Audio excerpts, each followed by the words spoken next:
Thousands of families in eThekwini in KwaZulu-Natal are living in deplorable conditions in transit camps, according to the latest report by SALGA. An estimated 7,500 families are living in conditions where hundreds are sharing toilets and living in substandard structures. Their reasons for being there are many, and while the city has reduced the number of camps dramatically, 42 still remain. And this was revealed in the State of Transit Camps report from SALGA that was presented to the city last week. Thapelo Mohapi, the General Secretary of Abahlali, baseMjondolo, joins me now. Good evening to you, Thapelo, and welcome. So this has been a life of uncertainty for many years in some cases. Some people were moved to make way for infrastructure upgrades and buildings ahead of the 2010 World Cup, and that's how far back it goes. Share with us tonight some of the stories of those who are living in the camps and how they came to be there. Good evening. Good evening to the viewers as well. Yes, the state of the people who are living in these transit camps, some of them who were supposed to have lived for 6 months, now they have made their homes. We have transit camps in Informal Road that have been existent since 2008. We have transit camps that have been existent since 2014 in Barcelona 2. The inhuman conditions that are there that exist in those places.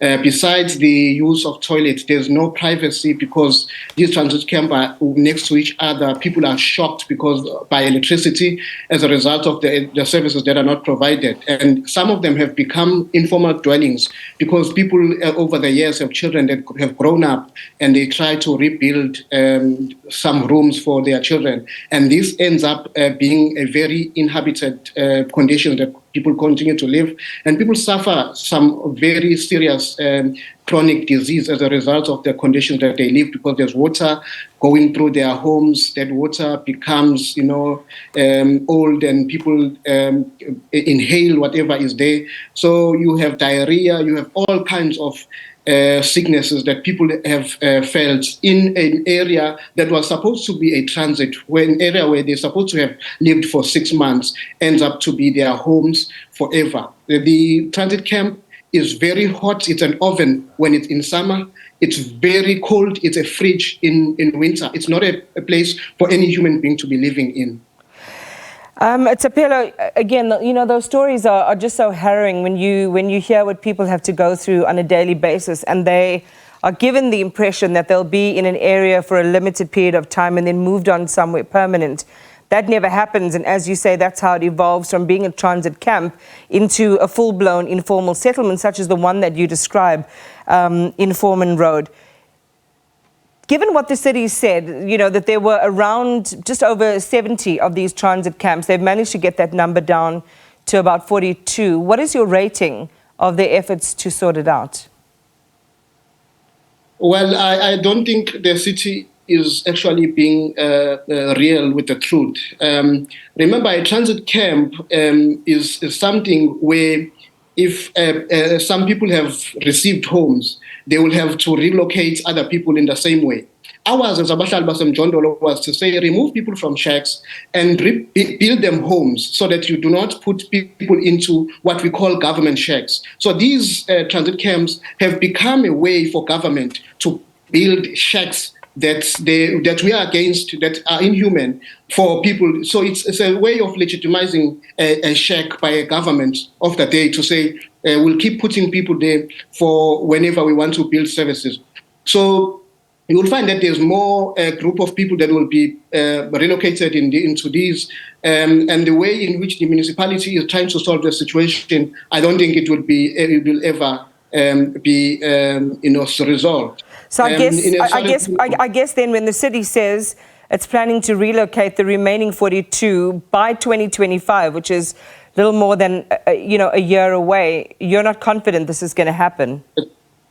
It's political canvassing. Every year, whenever we are close to the elections, we hear the same thing.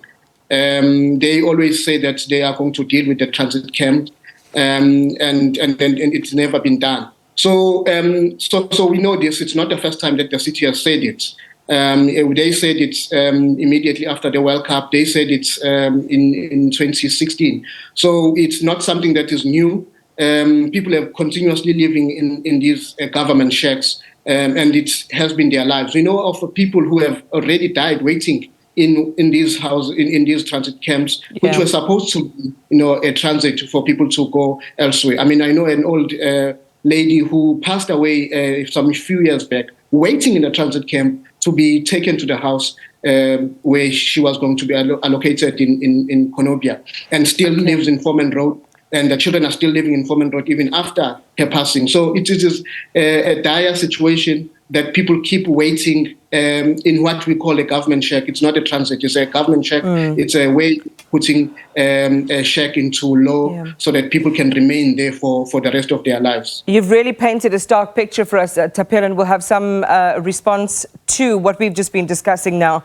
Thapelo Mohapi is the General Secretary of Abahlali baseMjondolo, just sharing with us the reality of what it's like to live in a transit camp and expressing distrust in the ability of the city to make good on plans to have this resolved by 2025.